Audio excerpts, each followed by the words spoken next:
अस्सलामुअलैकुम, I am consultant nutritionist Aroosa Tauseef. आज हम इस वीडियो में कुछ ऐसे सवालों के जवाब देंगे जो कि मोस्ट फ्रीक्वेंटली कमेंट सेक्शन में पूछे जाते हैं। और कुछ सवाल हमने ऐसे लिए हैं जो कि हम आज पूछेंगे, और कुछ ऐसे हैं जो कि आप बाद में भी पूछ सकते हो, जिन पे हम बाद में भी एक वीडियो ज़रूर बनाएंगे और उसमें आपको ज़रूर उनके आंसर्स देंगे।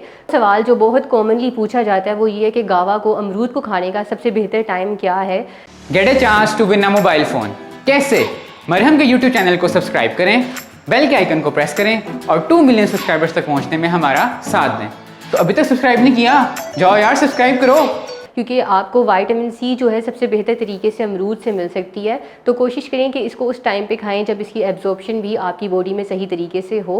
और उसका टाइम जो है, जो बेहतर टाइम जो है वो सुबह का टाइम है, या फिर अगर दोपहर के खाने के बाद आप 1 घंटे बाद ले रही हो तो वो टाइम है जब आप अमरूद खा सकते हो और आपको उसके न्यूट्रिएंट्स जो हैं उसकी एब्जॉर्प्शन भी मैक्सिमम आपकी बॉडी में हो सकती है। अगर आप हेल्थ रिलेटेड कोई भी सवाल पूछना चाह रहे हैं तो आप कमेंट सेक्शन में पूछ सकते हैं। इसके अलावा अगर आप मुझसे या किसी भी न्यूट्रिशनिस्ट से अपनी अपॉइंटमेंट बुक करवाना चाह रहे हैं तो आप मरहम के प्लेटफॉर्म के थ्रू किसी भी टाइम अपनी अपॉइंटमेंट बुक करवा सकते हैं। शुक्रिया।